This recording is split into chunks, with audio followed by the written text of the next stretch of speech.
systems, and interventions that actually work, particularly for the adolescent food and nutrition.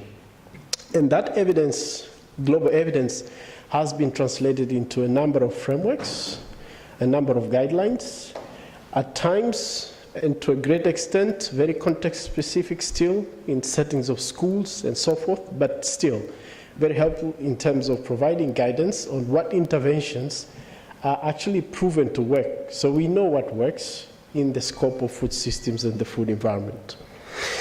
And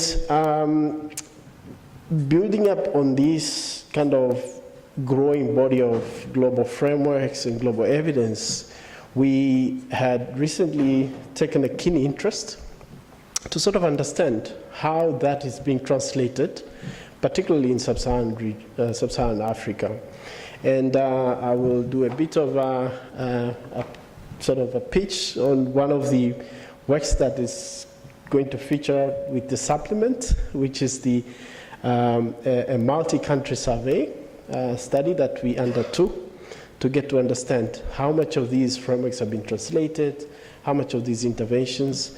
And this study actually was done in 5 countries, Ethiopia, Burkina Faso, South Africa, Sudan, and Tanzania, and focused on analyzing the policy environment, guidelines, and school curricula. So still, we're very much limited to in the context of school, but looking at the provision of those interventions, but also the school food environments and eating habits. It's a big study, 79 schools, almost 5,000 adolescents, school administrators, but also a lot of information collected from the food vendors. I think I will not go into the details of what this study has about, but at least it's good kind of sort of promoting it. When it comes out, please read it. But this study helped us to understand the scope in terms of the gaps in policy, how schools have suboptimal facilities and services, insufficient in terms of an unregulated food environment, and also tries to give some recommendations going forward. So we have a clear understanding of going forth, particularly for this region, what work needs to be done. Now, as part of this study, I think we had an opportunity to start appreciating the gaps and the priority areas going forward. And rightly so, to start with, the first sort of gap area that we have seen is that, yes, there's a huge body of evidence that exists, and there is a lot of guidance in terms of global policies, recommendations, and guidelines, but these have been sort of very minimally translated into practice, particularly when it comes to Sub-Saharan Africa. Majority of these studies or this research has been conducted in high-income countries, and we have very limited interventions or studies that have actually focused on adolescent, so sort of disaggregate. So we have, even though the research on food environment is growing, but a very small proportion of it kind of, focuses on the adolescent. And for those studies that have actually focused on adolescent and have come out from the region, a lot, majority, if not most of it, have focused on in the context of schools. So we are still missing out a substantial proportion of adolescents who are out of school. Most research also have focused on very limited set of outcomes, more so on the rising issues of NCDs, rightly so, and we're missing information, particularly on other relevant outcomes, particularly educational outcomes, WASH outcomes, social protection outcomes, and so forth. So there's a need to sort of broaden those things. But beyond generating the evidence and that informs the proven interventions that we may implement in the region to improve the food environment, I think there is a huge sort of, a black hole in terms of our knowledge on how can we institutionalize these solutions, these interventions, particularly based on the context in the region, but also within the strengths and limitation of the existing system. So in terms of first gap and priorities, I think evidence and the translation of those frameworks is going to be key. Also, once we go beyond the evidence generations and the translation of these frameworks, it's very important that we kind of contextualize, particularly developing the standardized metrics and measurements, and this is the work that I'm glad Sachin and colleagues are actually taking up leadership on this one. And there are a number of criteria that will be key for us to observe. I'll not go into that, but more so also generate very context-specific evidence. So we do have evidence in terms of interventions that work, but it's important to also test those interventions in the right context in the region and sort of validate those frameworks if they will be appropriate, what sort of theory of change, results frameworks would work for the region, so that we can inform not just the design of the interventions, but also the programming aspect to improve the food environment and adolescent. And more so, I think, incorporate and expand our understanding, particularly in terms of these standardized metrics, to include other sort of underlying drivers like gender, socioeconomic status, urban-rural dynamics. Once we do have evidence, contextualize it in terms of frameworks and so forth, it will be key for us to engage the key partners. And at least I'll mention a few. Particularly in this case, you'll see that there's a huge gap on how we have engaged key partners like business communities. We talk a lot about the role of the food vendors, food industries, but very little is known in terms of what are the models we can use and how best can we go about engaging them. And you recognize that they have a very key role when it comes to driving, especially the innovation part of the food environment. Good example is, how they could sort of develop and production, but also market healthier and safe, sort of more sustainable food and beverage products. There have been good examples on how they could sort of contribute towards packaging, labeling, marketing, and promotion of the safer foods or healthy foods for adolescents. And other examples like how they could take leadership on very sort of important areas like reduction levels of sodium, sugars, elimination of the trans fats, strengthening the large food. So all these are key sort of interventions in the space of food environment, but how do we get them at the forefront and how do we work with them better to be able to achieve that common goal? It's also important to learn what incentivizes these actors and what disincentivizes them so that we could work together in terms of protect, promoting, and support the healthy food environment for adolescents. Now, to achieve that, you also see that we need to go beyond.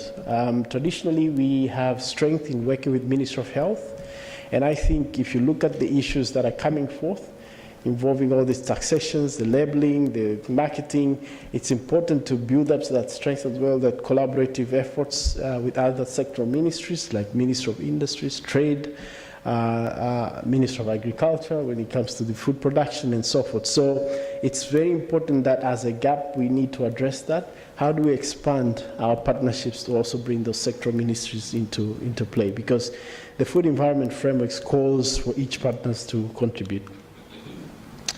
Lastly, in terms of gap and adolescent, and I'm glad I had this slide, Rema, so you won't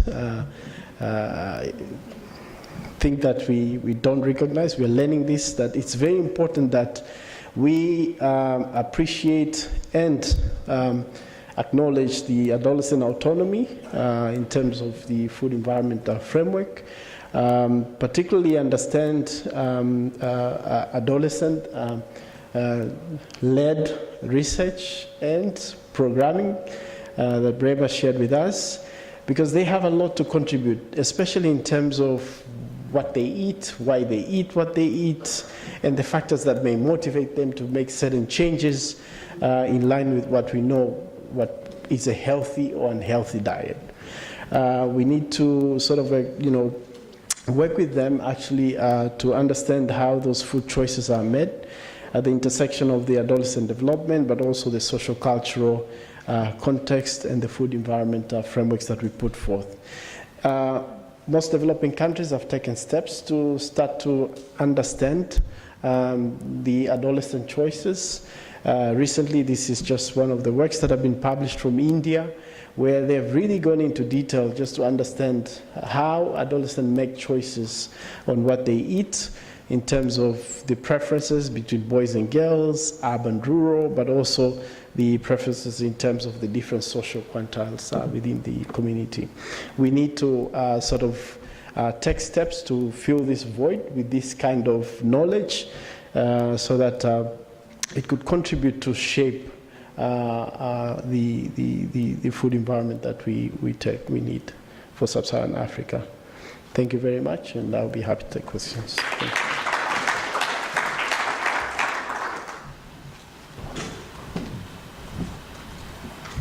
Thank you, Dr. Abdullah. That was really a great, succinct overview of the food environment, as well as highlighting the gaps and priorities for the next action. As I promised, we have lined up a really good, solid speakers who will be coming, and I don't want to come in between them and you. So I invite now the next speaker, who is young epidemiologist from Africa Academy from Public Health, Masha Yusuf. Please give her a hand.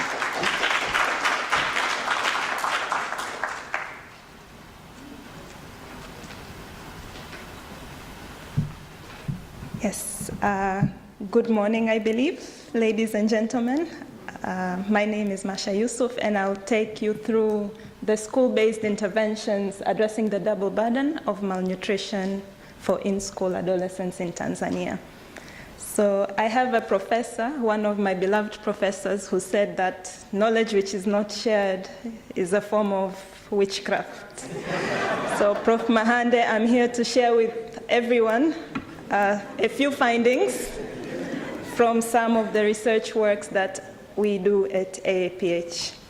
So to jump right in, I'll present to you findings from the Rutubisha Afya Zanzibar study, which is scaling up high-impact micronutrient supplementation interventions to improve adolescent nutrition and health in Zanzibar.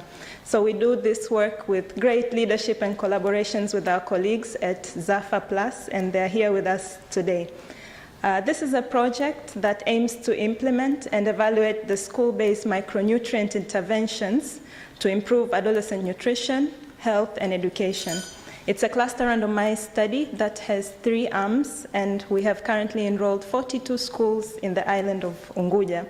So 14 schools are currently receiving weekly iron folic acid supplements.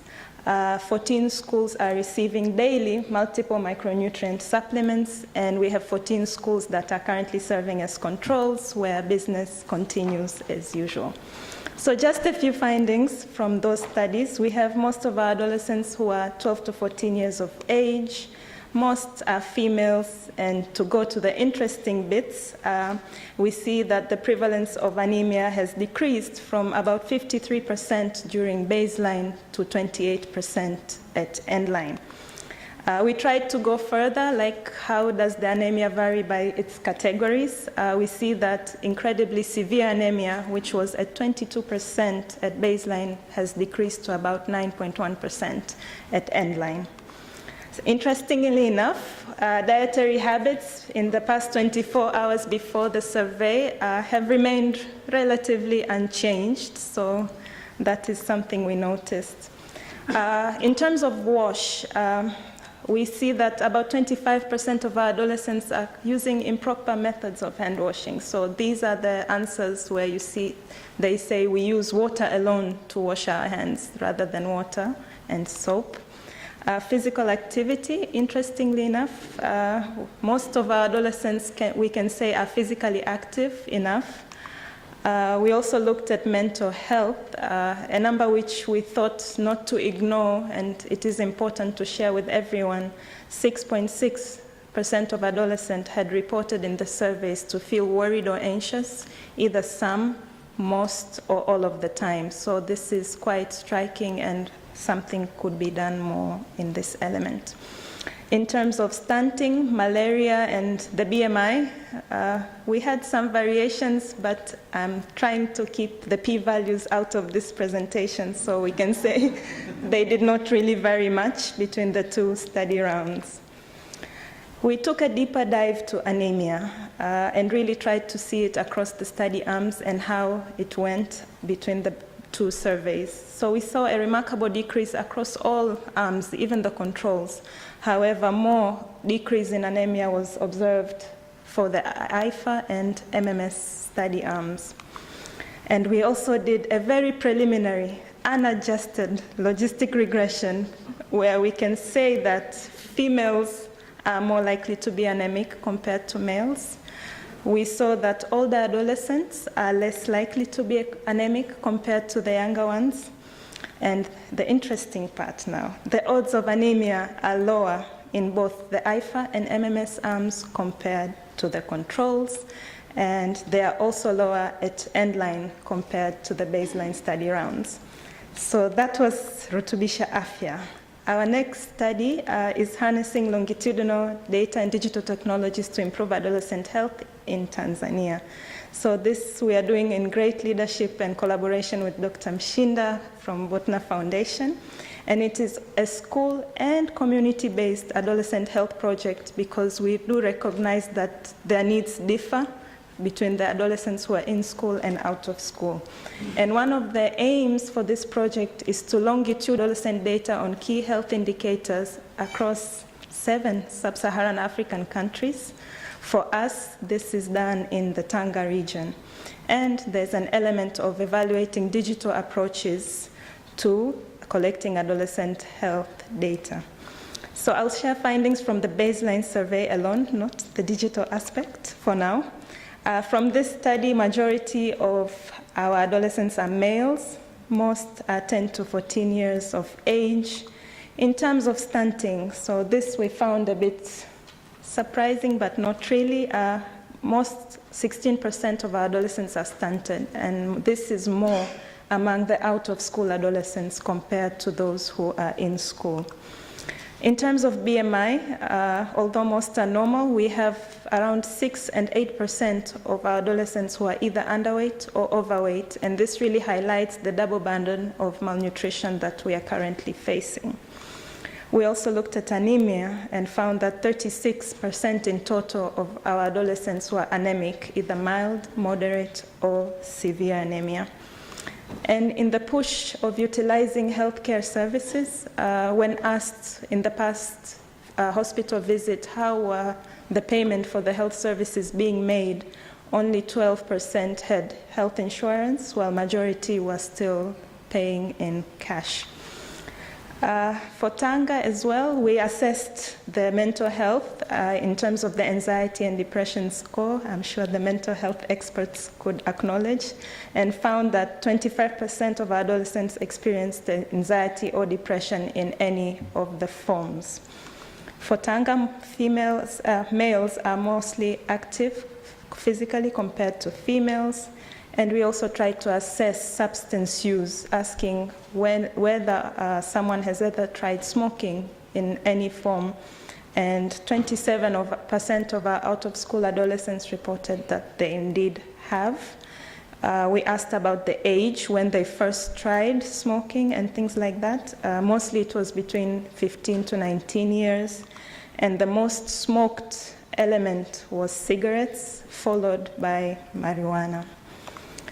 So we also have the MEGA project. This is the Meals, Education, and Gardening Interventions for in-school adolescents that is currently being implemented in Dodoma with close support from UDOM colleagues.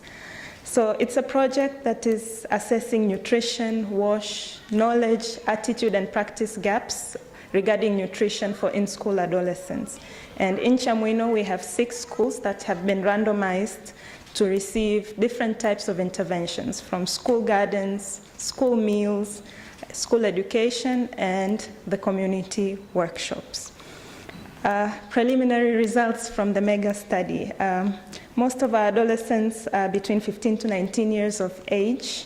Most are females. In terms of BMI, we see that overweight has slightly decreased from 4% to about 3.2% between the two study rounds. In terms of assessment of physical activity, it did not really vary by so much.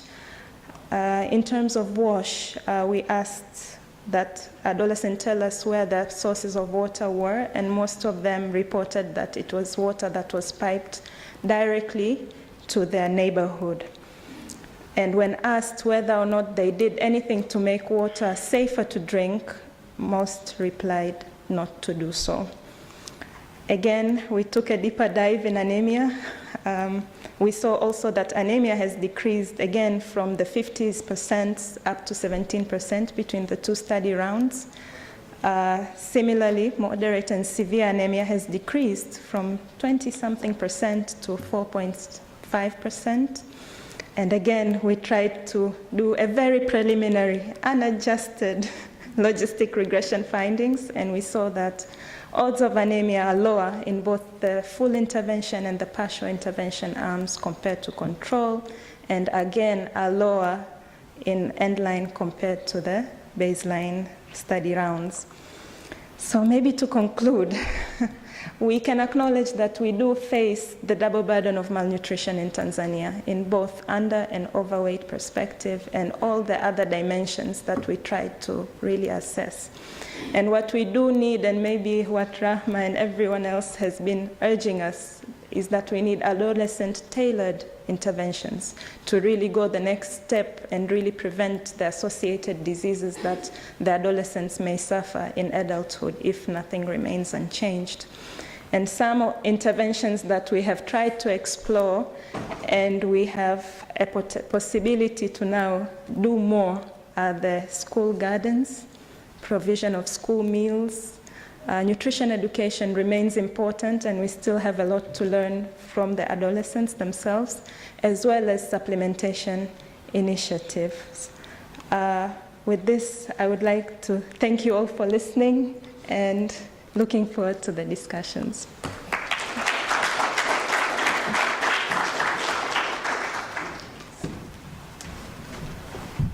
Thank you, Dr. Masha.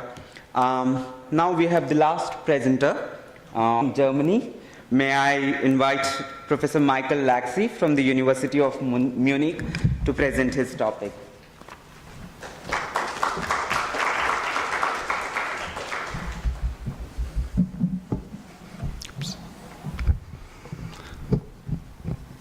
Yeah, thank you very much, Sachin, for this great introduction. Dear friends, dear colleagues, dear honored guests, it's really a pleasure for me here today to give you some insights on a project that actually lies ahead of us, which is called DASH. And so DASH stands for Research Network for Design and Evaluation of Adolescent Health Interventions and Policies in Sub-Saharan Africa. As a little disclaimer, actually, so we are expected that this project will be funded under a call of the German Ministry of Education and Research. And over the next couple of minutes, I will give you some insights of what we plan to do within this project. So DASH actually crucially builds on all the efforts and the tremendous work that has been done within the ARISE network over the last couple of years. So DASH will bring together researchers in epidemiology, public health, population health science from 7 countries across Sub-Saharan Africa. So Burkina Faso, Ethiopia, Ghana, Nigeria, South Africa, Tanzania, and Uganda. And we'll also bring in 2 partners from Germany, so Technical University and University of Heidelberg, and of course will be also co-led by the Harvard University. So the focus of DASH is adolescent health. The project will have like a time horizon of 5 years and have a quite generous funding. The lead will be with Mary and the Africa Academy of Public Health. So And I think I can make that very brief. We have heard on that. So what was the rationale for this proposal and for this network? So we know adolescence is a critical stage in life and important developments take place. We also know that these developments actually determine and shape behaviors later in adulthood. And we also know that there's insufficient knowledge on what works exactly to positively influence these developments. So the research aims and the objectives of DASH are first to determine key health risk factors and intervention needs through surveys that are embedded in existing health and demographic surveillance systems. Secondly, to establish the impacts, but also the mechanisms of adolescent health literacy interventions through randomized experiments, and also to establish the impacts and mechanisms of key national and regional policies that are already implemented in several places through quasi-experimental designs.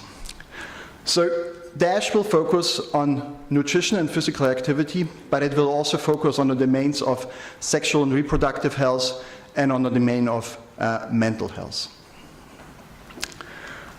So, as I said in the beginning, DASH will build really on this tremendous work the ARISE network has already established.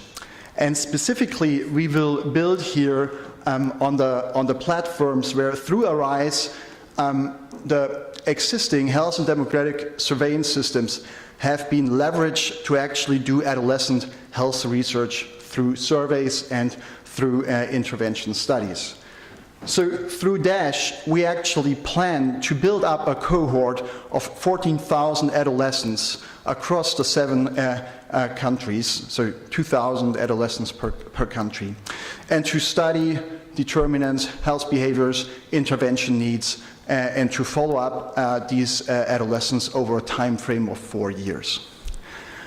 We will then use that platform and also the data to actually design and run interventions, evaluate these interventions, and also to conduct embedded policy evaluations on prioritized topics. And I will come to that in a minute. So how does that actually look like? So we will design interventions. We will do that in co-creating with stakeholders, with adolescents. We will use modern approaches for really incorporating the needs and also to think about the barriers and the facilitators to make that interventions being effective. We will then test these interventions through randomized experiments within these health and demographic surveillance system platforms.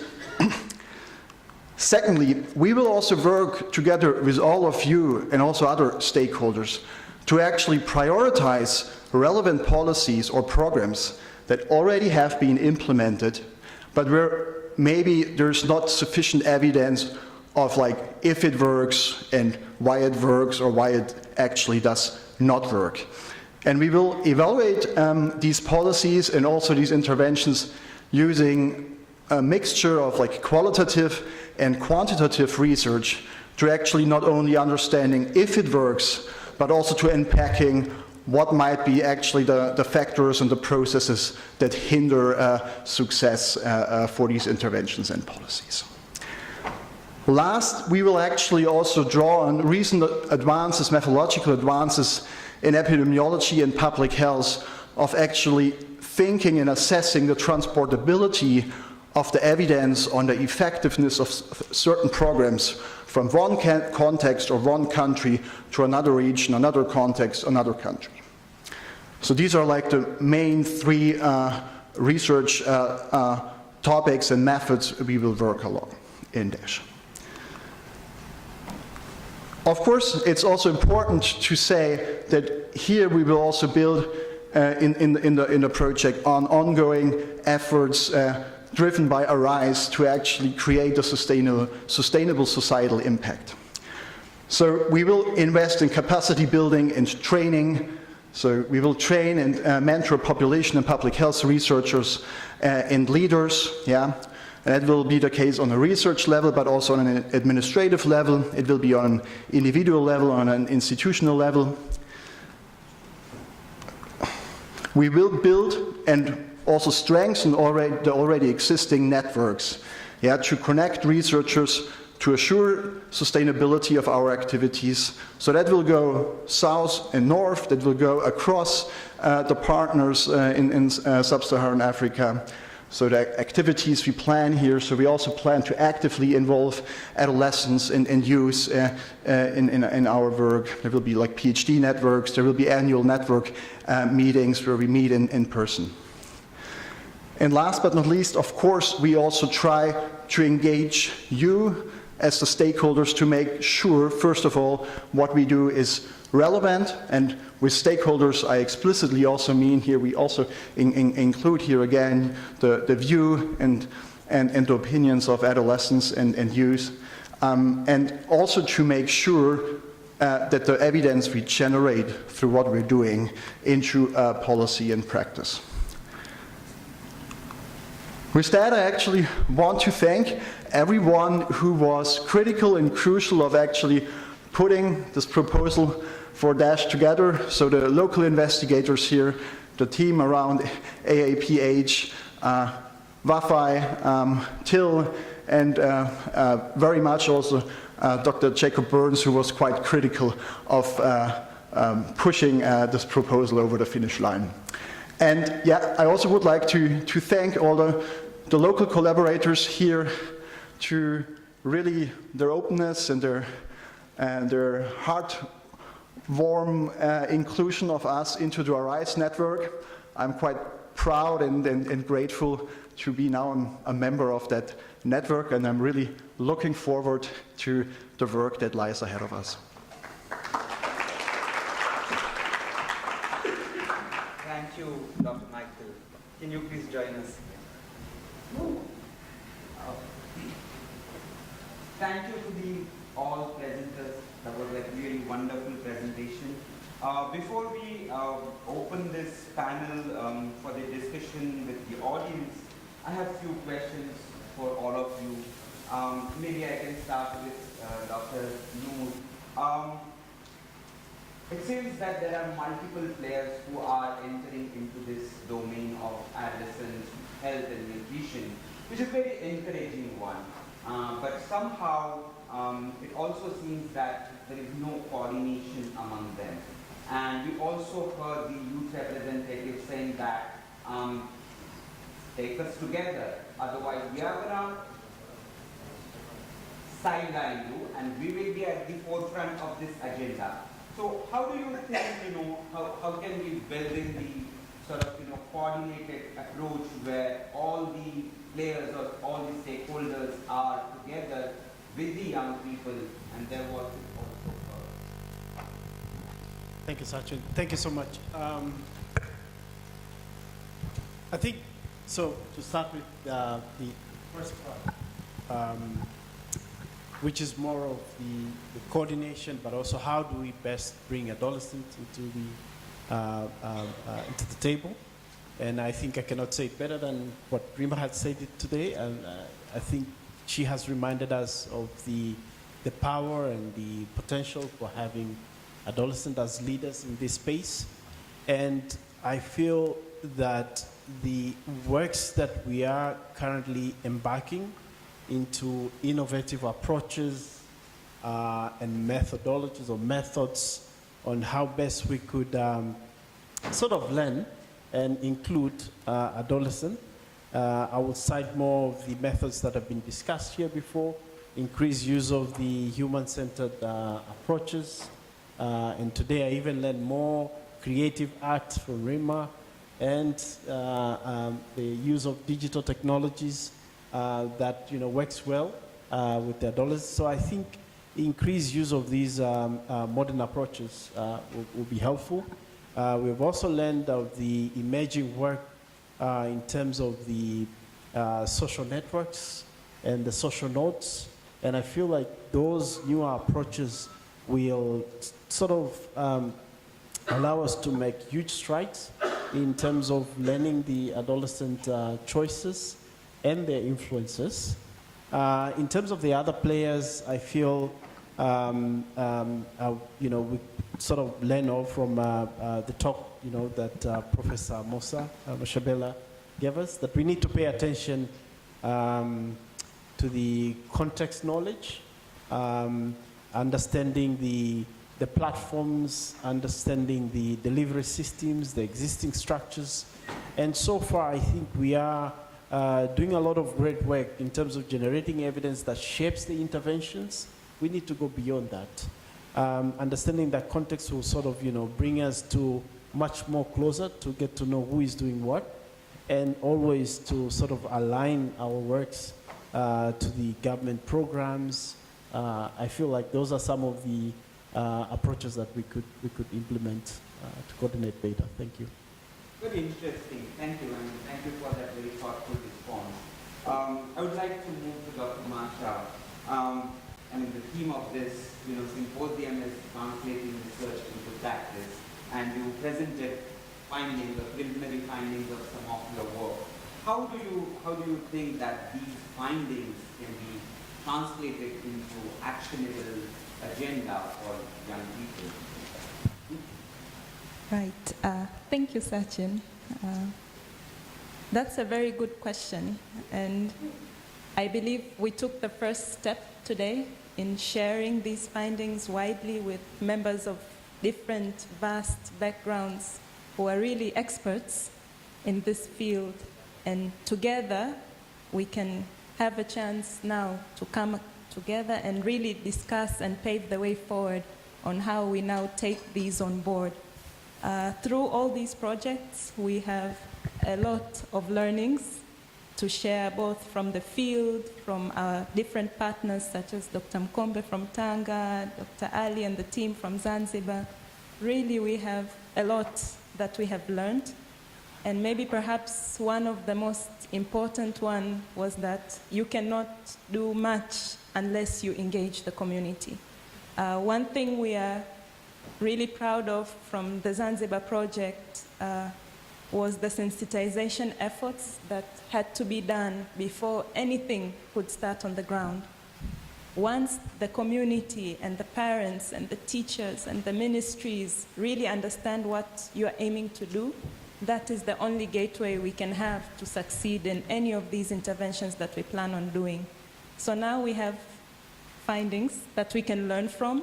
We have adolescents that we can engage, and really, like Dr. Abdallah said here, to go further towards the next step now to make everything more meaningful. Maybe that's it for me. Thank you. Thank you. That sounds really a plan to go forward.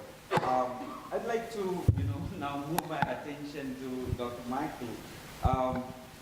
Dr. Musa mentioned in his presentation about implementation science framework and how to adapt that framework to the agenda of adolescent health and nutrition.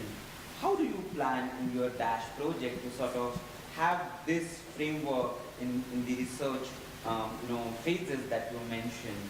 So would you like to comment on that more? Yeah, Sachin, thanks. Really great and important question. So I think there's like two channels and two ways how we can address or connect actually what we know from implementation science into what we plan to do in DASH. So DASH is mostly about designing and evaluating interventions, but I think particularly in the first phase where we are in the design phase, it can be very crucial to actually connect to the frameworks that we have in implementation science and really make sure all the dimensions are actually also incorporated when we are in a co-creation phase of talking to adolescents, to stakeholders, etc., to already anticipate of what could go wrong later on, and to make sure we're not designing any kind of interventions that have no chance of being enrolled or upscaled to large communities because of any kind of barriers that have not been considered in this phase.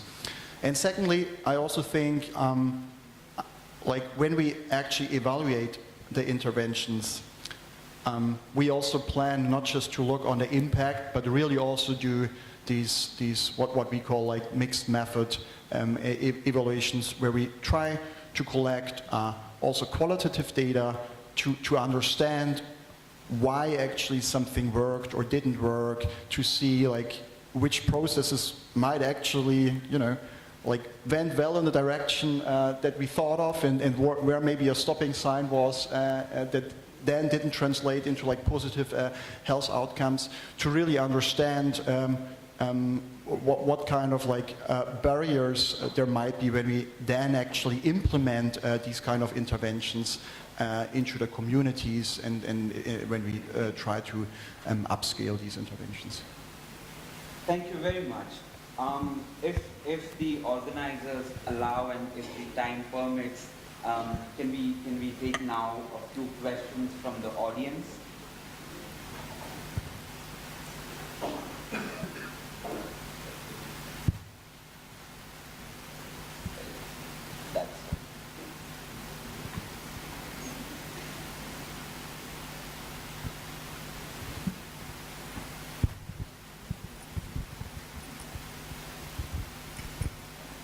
Thank you, presenters, for very good presentation. So my question goes to Dr. Ramadhani. So in the light of climate change and its effects on the food production and nutrition in Tanzania, I was just wondering if we have any specific adolescent-centered kind of interventions that would help to tackle this problem, and if at all there is any strategy there to involve the community around the adolescents while tackling this problem. Thank you. Maybe I'll just stand. Hi everyone, I'm Dr. Josephine from MDH, and I think I should have gone first because that was my question. But I took it from the angle of, I think, and this is again to Dr. Ramadhani. Perhaps last month there was a conversation on inflation, and if I recall, the Deputy Minister for Industry and Trade had remarked that we're seeing an increase in the prices for, let's say, maize, had a 26% inflation for a kilo. And then, you know, as you were talking and we were going through the panels, I think I resonated more with Marsha as she was pivoting towards having like production gardens in the schools, etc. So I just wanted to know what your recommendations would be. Particularly, we see that when there's shortages in supplies and food, children and adolescents are more likely to be affected. So put that in with Theo's question. Thank you.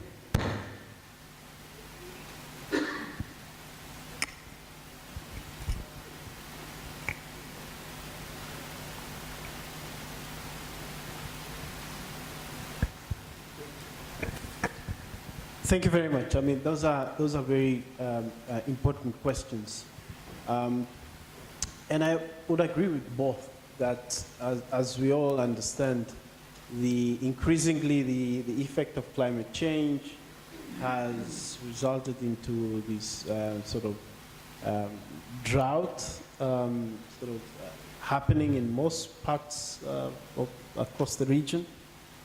In a magnitude that has probably not kind of experienced before, and that affects the household insecurity, the food prices, availability of these nutritious foods in the markets and at the community level, and the thinking now has been, as much as we think in the context of food systems and food environment how to improve it, I think we are reminded now in our programming and in our research kind of activities, we need to start to pay more attention into what they call the resilience.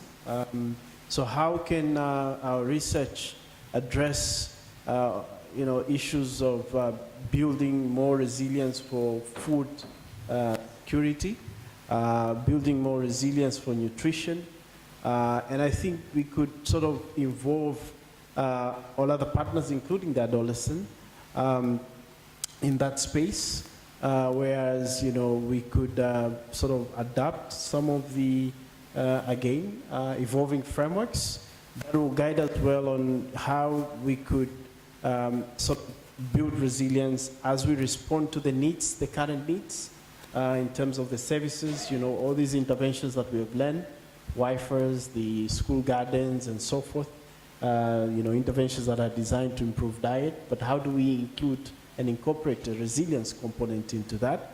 But how do we build more resilient systems and resilient communities, schools, environment, comes into that space as well.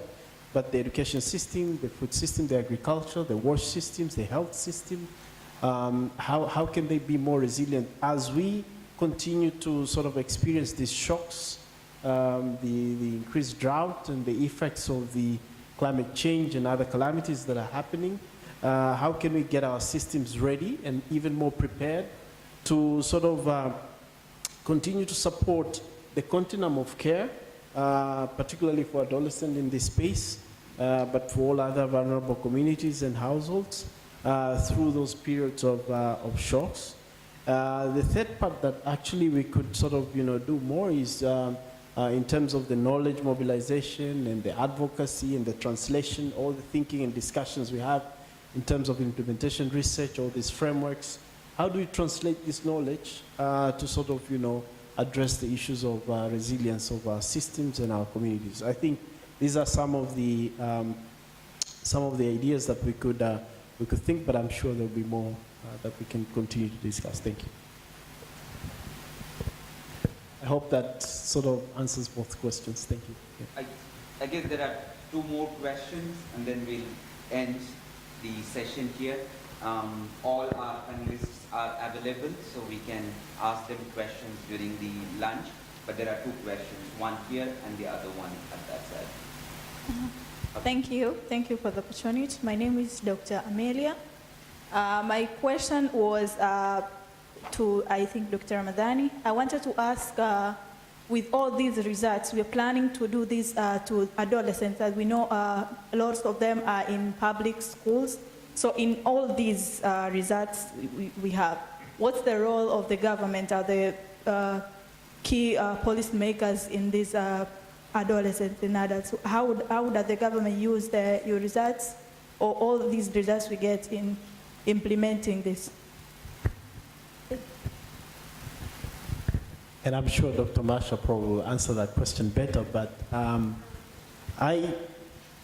just to answer that question briefly, I think the government is the primary consumer of the research work that we undertake. The research that we implement is aligned to government plans, is aligned to sort of not just to design the interventions, the Rolls Royces of the interventions, and with all that we know how impactful they could be, but also to address the how part. So I think government is taking a lot of leadership in this space, not just in terms of programming to scale, but also consuming the findings that we have to shape the policies, the guidelines, and the translation into practice. I'm sure Dr. Marsha, you have a lot more to say about that. Thank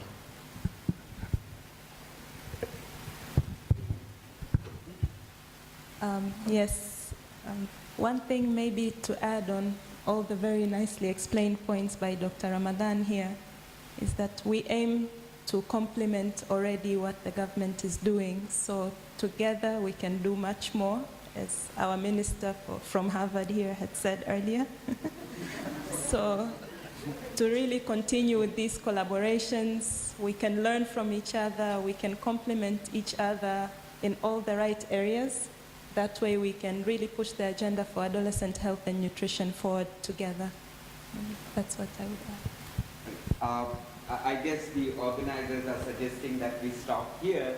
I will request the audience, maybe you can connect with all these panelists during the lunchtime. I really don't want to override anything that they have shared with us, but there was this very burning question which I want to respond to. This agenda sounds really good, but the question was, are you going to include us in this agenda?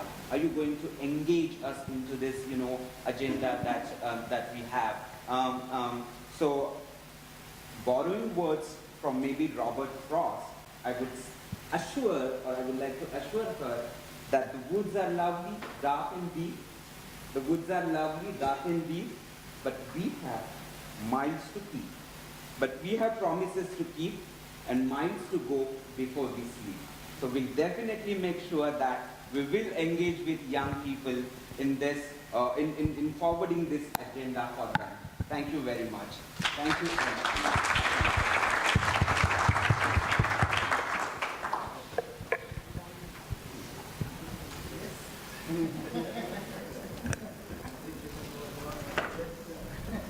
Thank you very much to the presenters in the first panel.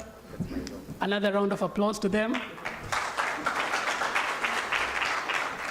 Yes, I'd like to welcome you back. Apologies to have a picture, Dr. Abdallah, Dr. Masha, and Professor Michael. Yes, please welcome so we can have a memorable picture on your presentation so people can remember what you have said, and looking forward to working together with you. Karibuni. Right here, Karibuni.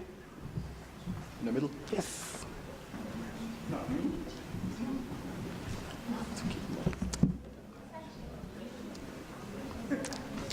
Yes, we can applaud while the picture is being taken.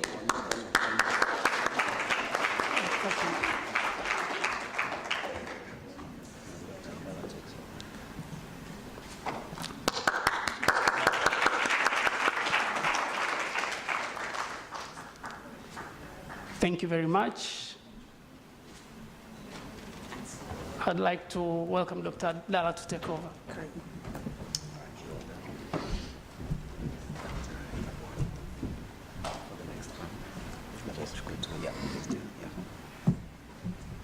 All right, congratulations. And so we move to the next one.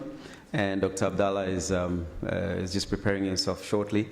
So with each panel, after you're done, we'll do a quick photo, and we'll call the next one.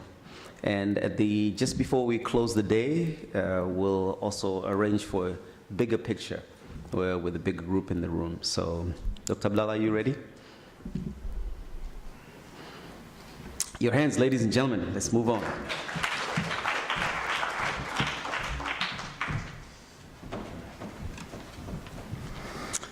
Thank you so much. So we will make transition here from nutrition to another very important subject, which is going to be on the adolescent and HIV.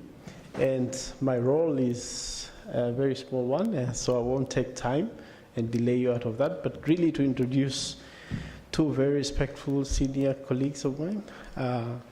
These are my professors. These have been my mentors. The first one is Professor Muhammad Bakari. I think he had been introduced to many of you. You know him very well. Apart from just mentoring us and being our professor, but he had also served as the Chief Medical Officer here in this country, and he's leading a lot of research in the space of HIV and as well as HIV in adolescent. The second one is Professor Chris Hadfield, who has also been a great collaborator, senior mentor, my co-supervisor as well for my PhD. They both also lead the HIS, which is an initiative which co-sponsors this important symposium today. So I think I will not take much of the time, but to invite the first one will join us to speak. You're welcome. And that will be Professor Chris Hadfield from the Harvard School of Public Health. Most welcome.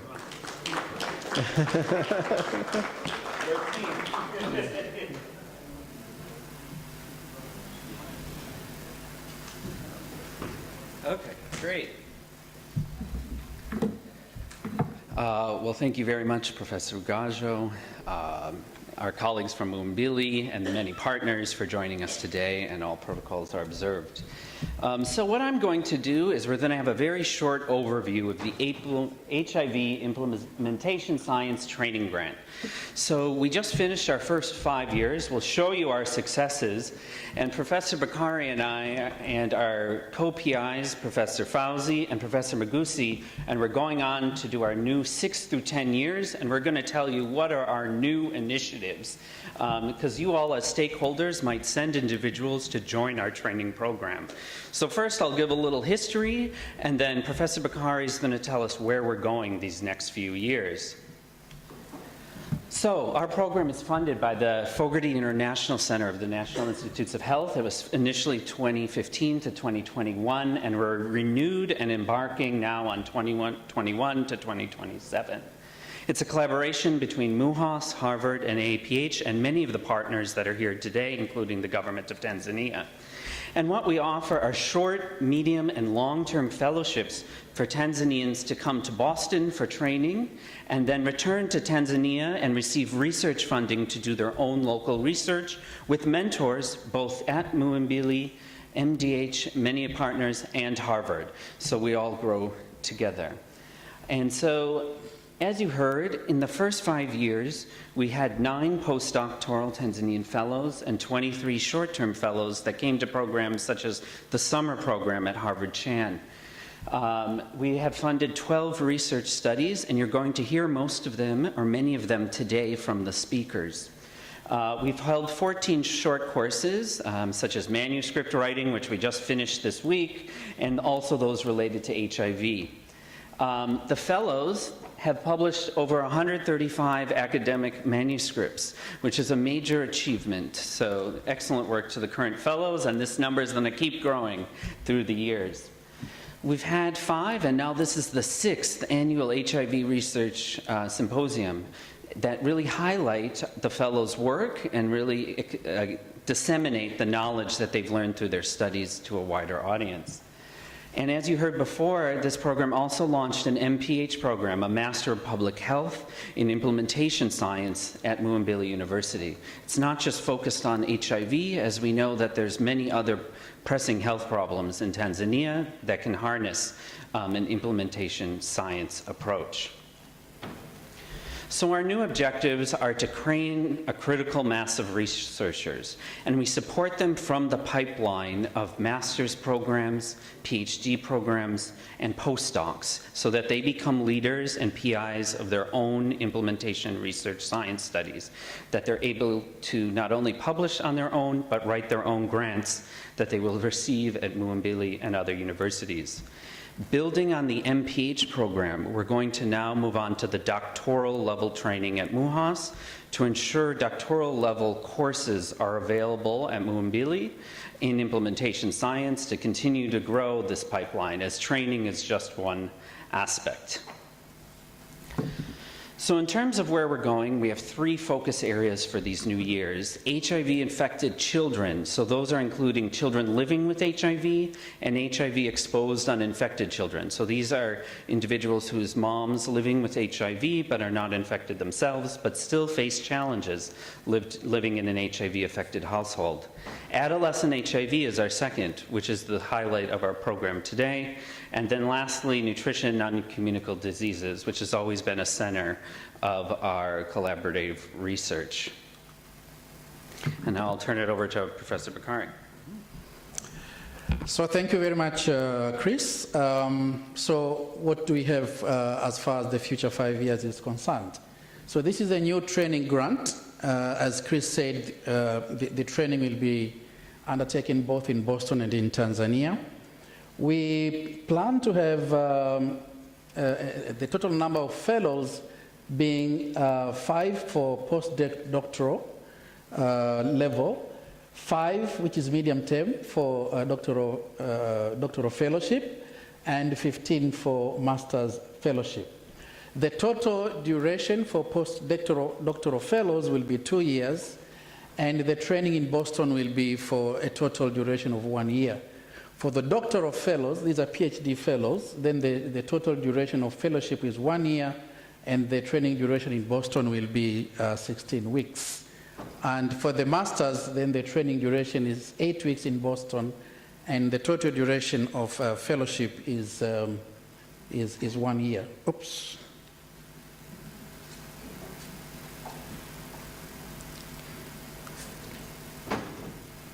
Can someone? There we go.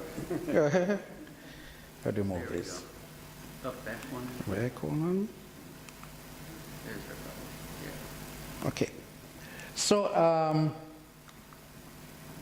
in terms of where we are now with the capacity building effort, in terms of postdoc fellowship, we have one already, Professor Pili Chilo at MUHAS, and she's working on a topic that is dealing with hypertension among people living with HIV in southern Tanzania, exploring the care cascade and opportunities for intervention. So this is going to be her postdoctoral work. She's finalizing her proposal that is going to be soon submitted for ethics committee approvals. In terms of PhD fellowships, we have 2 slots this year.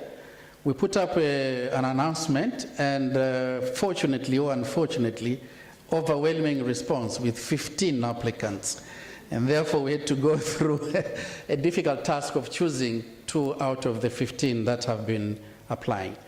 For the summer training program, which will be taking place at Harvard, the application is open, and the end date will be January 27 this year. The short courses, which will be taking place in MUHAS, are in the 3 domains as shown there. So the programmatic knowledge is on HIV-affected children, adolescent HIV, and HIV nutrition and NCDs, as earlier mentioned by Chris. But also we are planning to have courses in advanced implementation science. And these include advanced implementation science and program evaluation, qualitative research and implementation science, health system strengthening, improving quality of health services, and data science for implementation science research. So, Pasco, maybe you have some areas here you may wish to send your people for capacity building. But also we are talking about career development, and we are thinking of research ethics in implementation science, bioethics for adolescent and HIV and child HIV research, and the scientific manuscript development. And actually, this has just ended a few days ago, as well as proposal development. So these are the kind of courses that we think are important to capacitate Tanzanians in the whole area of implementation research. So this is just a picture of what was happening last week and early this week on scientific manuscript writing short course that took place between the 13th and the 18th of January this year. We had 24 students. They came there with their draft manuscripts, and they were being taken through on how best to transform their research work into good quality publishable manuscripts. This was a hands-on support for each manuscript, and there were a total of 10 faculty who helped in this course. It was a collaborative effort. So the PICO project also, funded by NIH, the Northwestern University, and the MUHAS training grant.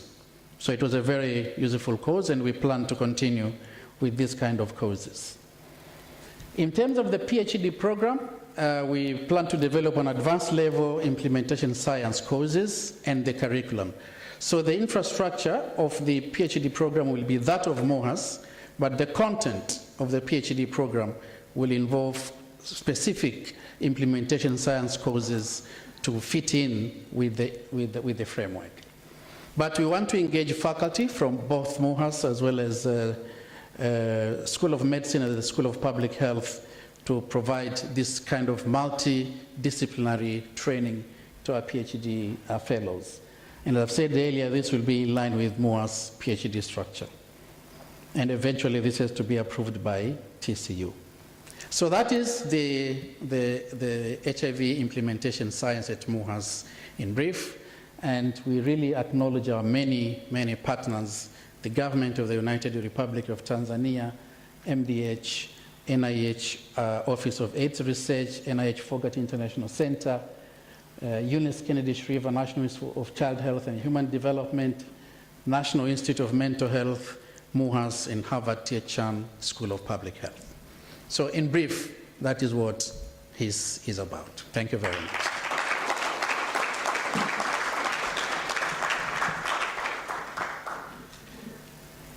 Thank you, Chris. Okay, I have asked for permission from Taj to move on. Yes.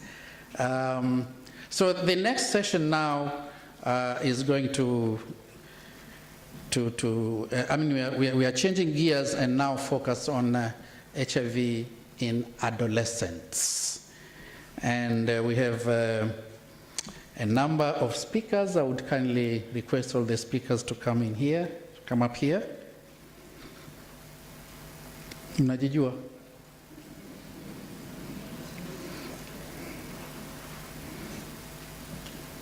Mariam?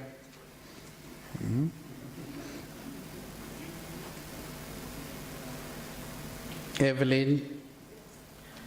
Okay. Sando? Oh, no, it's actually one by one, eh? Sorry. Sorry about that. So I'll just start with, sorry about that. Kwa hiyo nitaanza na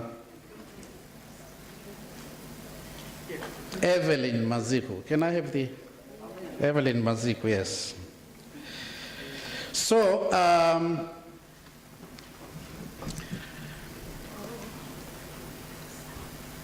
yes. So Evelyn, you are going to talk about implementation status of HIV interventions to adolescent girls and young women in Tanzania. Evelyn is from the Ministry of Health, so I'm sure we're going to hear lots here about what is happening in terms of policies related to HIV in adolescents in this country. You have 10 minutes. Niombe sana observe time. Kwa hiyo karibu.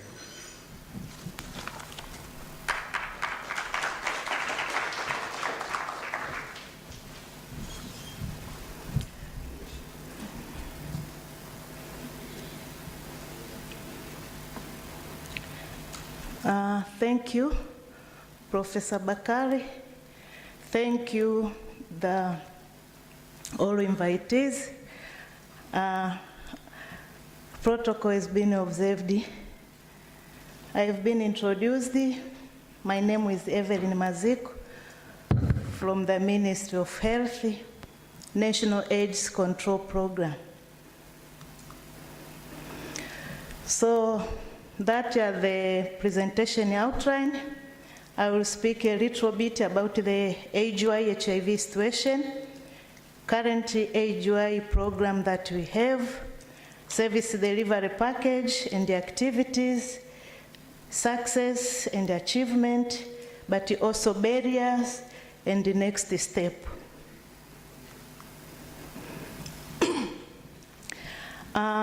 Tanzania has been decreased the HIV infection in general population from 95,000 in 2010 to 54,000 in 2021.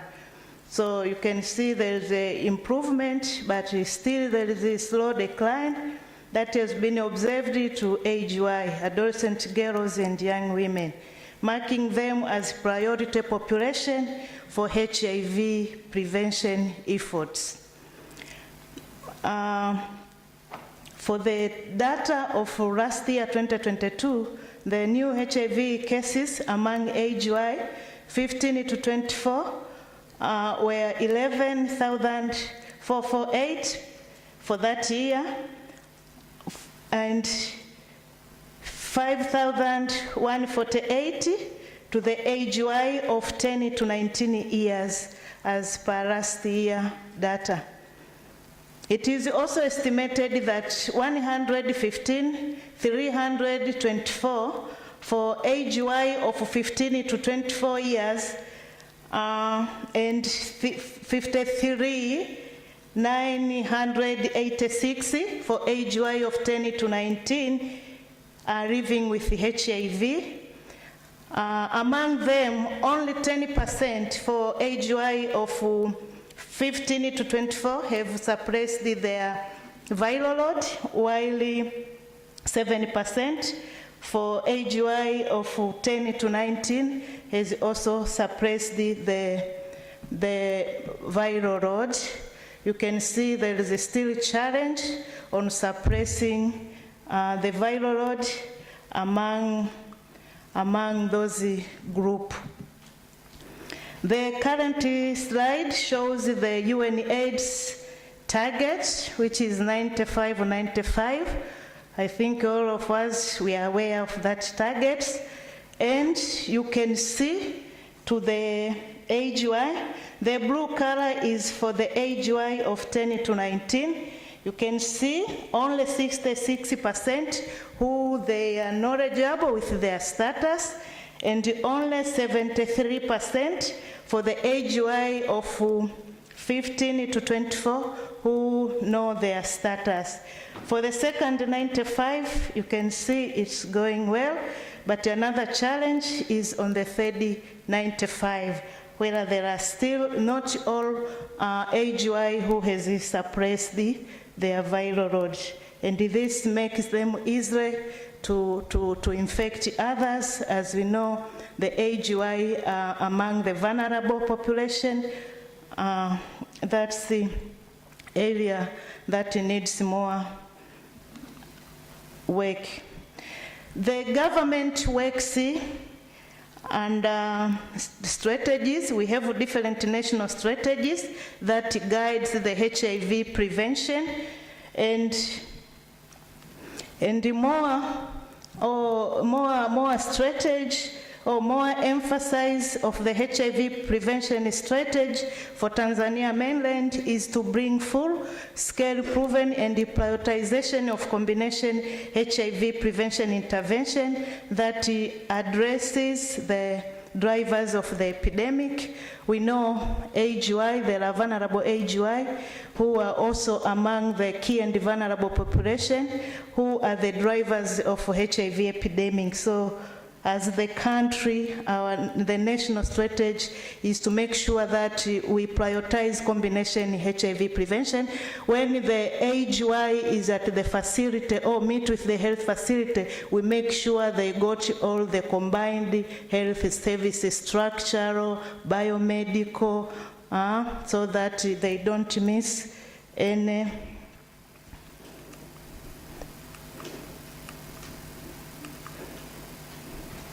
As I said, we have this combination prevention, so these are the framework, making sure that AGI, they get the biomedical.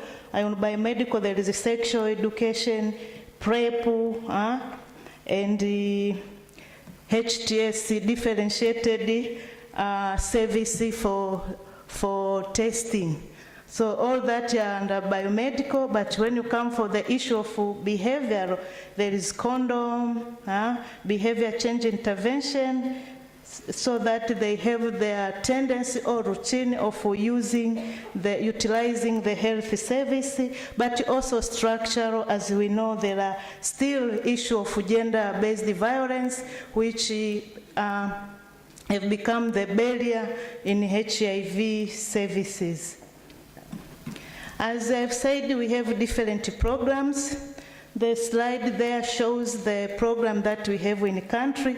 We have Timiza Malengo under the Global Fund. We have DREAMS, we have Keshi Plus, and UNICEF. So all these are the programs with the main goal of creating awareness of HIV service, reducing pregnancy, STI, retaining of the AGI to school, and the other special issue regarding to AGI. Timiza Malengo, they have five regions. You can see on the map there. The challenge, this program are not scaled up within the country due to the shortage of the funds. So we have prioritized the few regions. You can see under Global Fund, the Timiza Malengo are implemented only in 5 regions with the 12 councils. So total these programs have been implemented in only 32 regions, 10 regions and 32 councils. So it's that we are expecting this year under this COP22. We'll continue negotiating, discussing with the CDC, PEF, or Global Fund in making sure we extend this program so that all the regions are being covered with this program. This is it shows the entry point. How do we get that vulnerable age-wise so that they can be involved in the program? These are the regions for DREAMS. As I said, we have DREAMS, we have Timiza Malengo. You can see DREAMS is on the also 5 regions with the 14 councils. So still as the government, all regions that are covered with these programs, but this is not the reason of not implementing. With the government effort, even other regions that doesn't have this program, they are getting this service, although it's not that much as to the regions with these programs. This is the service of package, shows at the age of 10 to 14, this age-wise, which service are they supported to get. Same to the age-wise of 15 to 24. What service are mandatory to be saved to age-wise? So all this, the direction that helps even the IP partner who works with the government, making sure that we follow the guideline, so that we want to go against the agreed guideline and the policy of the government. Here the success, you can see there is an increase uptake of age-wise service. So through these programs, you may find many age-wise have been involved and connected to the health facilities. So all this helps them to know their HIV status. Also the introduction of new HIV prevention technologies, scale up of health education to schools, parental engagement. Parents have been engaged, and most of parents have been give testimony that their adolescent girls have changed behavior and now retained in school. So all this are the achievements. But above all, integration of male sex partner have been involved to the service through age-wise. We have barriers and challenges. As we have seen to the cascade there, still this group, still not all who knows their HIV status. So we need to continue with vacancy identification in making sure that all age-wise they know their status, and this will prevent new HIV infection. But also suboptimal coverage. As I said, this program are not in the countrywide. There are some areas where there is no this program. Linkage into HIV service, STI cost, partner coordination. As I said, some of partners are not faithful. They don't follow the guideline. You can find we have the vulnerability index tool to know who age-wise are vulnerable to this service. But sometimes you may find the partners, they just want to target. So even those who are not on the vulnerable, they are involved. So this is among the challenge, but as a ministry, we are working on it, and the situation is now good. Inadequate engagement of age-wise in the program. The young age-wise there, the first presenter have mentioned about this, that most of the age-wise are not involved. It's true, but through this program have helped a lot to making sure most of the age-wise are involved in their programs.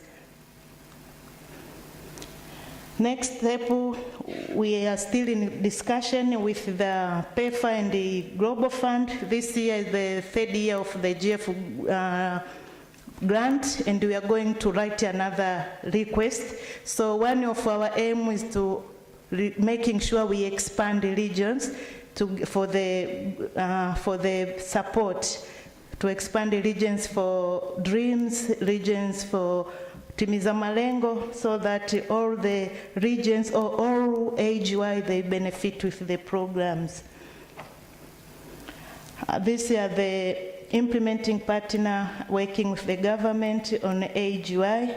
You can see there is PEFA, USAID, the Ministry of Health, we have NASPO, RSH, we have UNICEF, FHI, and the other.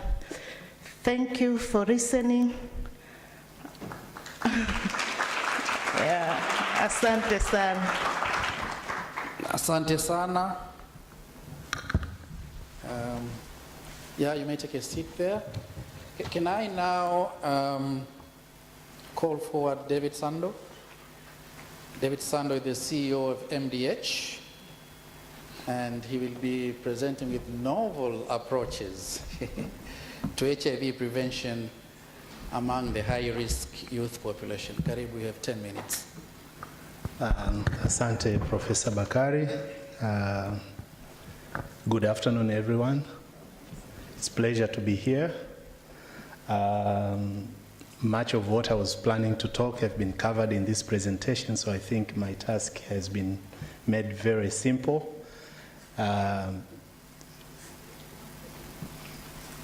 So, as introduced, my name is David Sando, and according to the presentation, I was supposed to actually present on the novel approaches for prevention of HIV among high-risk youth.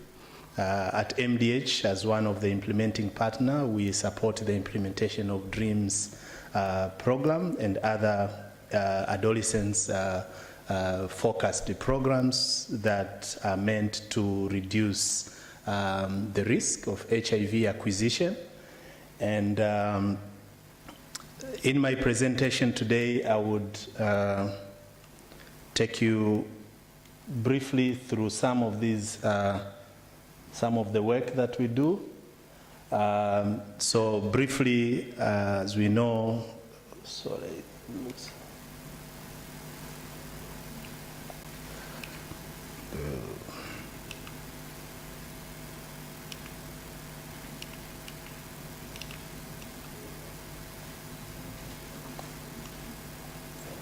yeah, I'll try to do what is possible because of the time, probably.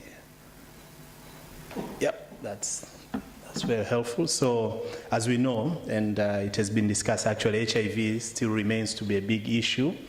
And as we look now at the epidemic, it's becoming more concentrated to certain strata of the population, and adolescents are actually one of the most affected subpopulation. We've seen a lot of good outcomes, but unfortunately, adolescents have not really enjoyed the benefit of so many efforts that have been put in the investment in HIV. We know that 63% of new infection globally occurs among girls and women. We also know that 6 out of 8 new HIV cases actually happens among adolescents.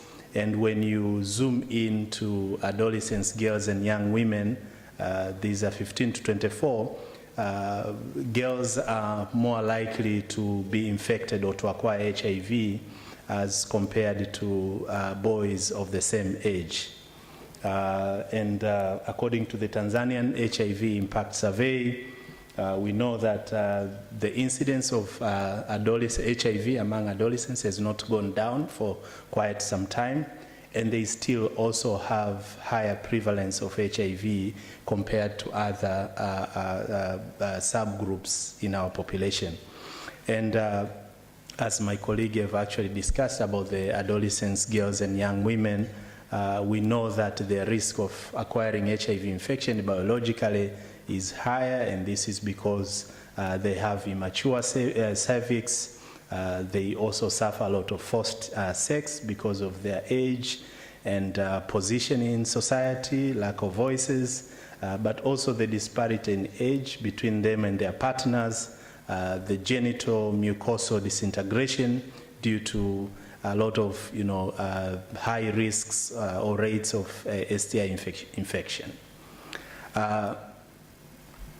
When we look at the HIV prevention in general, there are 5 main pillars that kind of like drive the framework that is used to developing prevention interventions. And one of these focuses on the key population, which is the combination prevention. And this includes also harm reduction packages. And in country here and so many other sub-Saharan countries, we have these packages that focuses on sex workers, men who are having sex with men, periods, and also prisoners. But also another pillar is adolescents, girls, and young women, as we've actually talked about. And this is really based on the differentiated layer packages. The third pillar is on the adolescents, boys, and young men combination, which this happens or it's more recommended in setting with high HIV incidence. And for this one, the major focus is on voluntary medical male circumcision and also promoting access to HIV testing, care, and treatment services. The fourth pillar is on condom promotion. And in this one, actually, the focus is on promoting and distributing male and female condoms. And now lubricants has also been added as one of the components in this pillar. The last pillar is actually the ARV-based prevention, which at MDH and many other partners here we do is promoting access to pre-exposure and post-exposure ARV prophylaxis, and these are given most to those who are engaging into high-risk HIV, activities such as sex, and we make it available around, in communities so that they're easily accessible. But also treatment as prevention and PMTST is also, they're also included in this pillar of ARV-based prevention. So the idea is really to make sure that 95% of all adolescents who are at risk of HIV acquisition have equitable access to and use appropriate, prioritized and effective combination prevention options for HIV prevention. Next. Yeah, so when you look at actually delivery platforms that have been actually used in different settings, we have community-based and community-led outreach programs in HIV prevention, but also we have health facility-based targeted prevention, and this include sexual and reproductive health education and services. Schools have also been used as a potential platform to access these adolescents for HIV prevention approaches, but also private sector virtual platform and other innovation, as was discussed by Rama, such as creative arts and so forth. Among the enablers that we have seen so far as implementers really is the sexual and reproductive health and rights. That's key, making sure that these adolescents have access to SRH rights. Issues related to gender equality, it's important if we really have to make sure that we have really effective and optimized HIV prevention services to this group.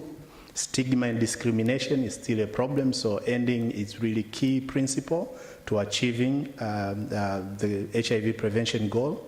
Creating conducive environment and policies, multi-sectoral, integrated and differentiated approach, but also continued sustained investment in HIV prevention. Next, please.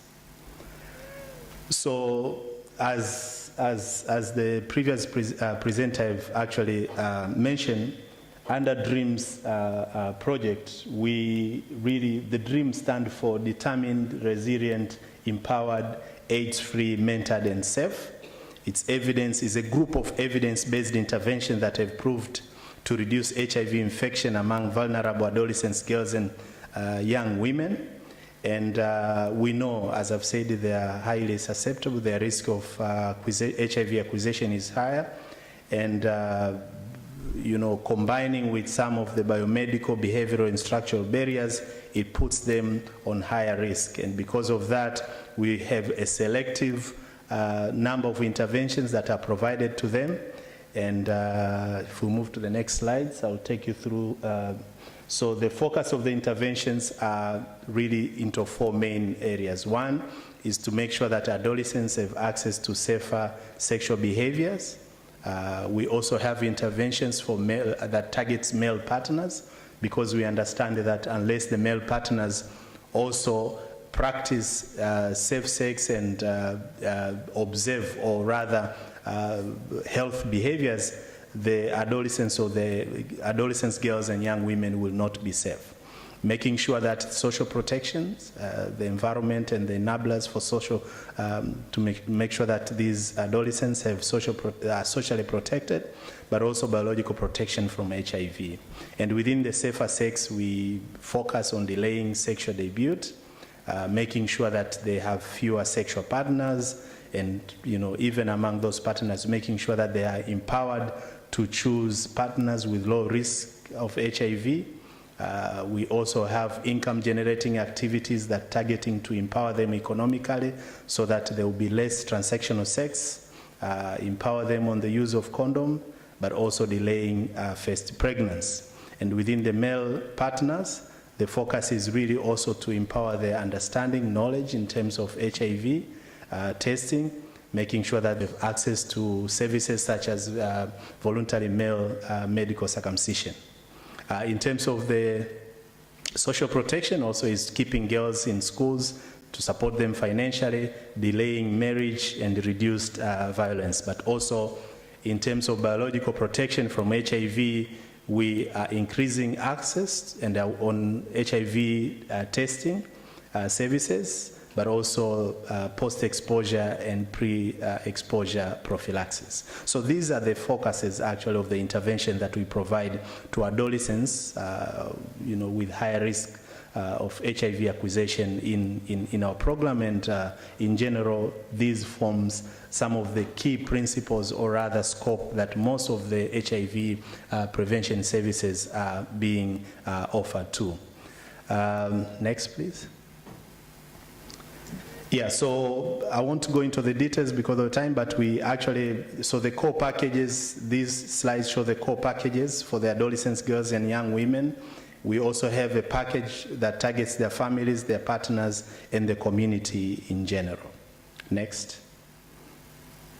Yeah, so in addition to this, I also thought I should share, this is one of the analysis that we did, and it actually stemmed from some of the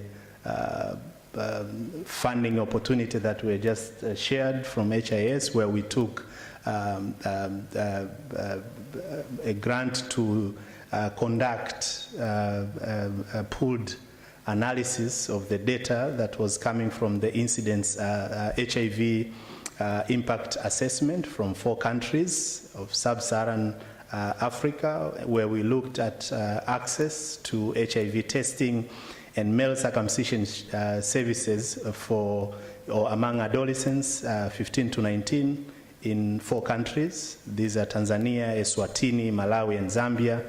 And yeah, so for Swaziland, we used Swaziland HIV Incidence Measurement Survey that was conducted in 2016 and 2017. For Malawi, we used the Malawi population-based HIV impact assessment data. We also used Tanzania HIV impact survey data that was done in 2016 to 17. And for Zambia, we also got data sets from the population-based HIV impact survey that was conducted in 2016. And briefly, I'll show you the results that is probably relevant to our discussion today. Next, please. Yeah, so in terms of, percent of adolescents who have tested for HIV, and we looked this, 15 to 19 years, we see that Eswatini had the highest actually number or proportion of adolescents who were ever tested, with over 76%. But you see that the numbers actually varies significant. In Tanzania, which is actually the first bar here, is only 43% of the adolescents, 15 to 19, who have tested for HIV. And it really varies when you look between the age 15 to 19. 15 is really less than 20%, and that goes up all the way to around 60% for 19 in Tanzania. So Tanzania was the lowest, and Eswatini had the highest. Malawi and Zambia were somewhere in between, with both an average of 53% of the adolescents actually tested for HIV. Next.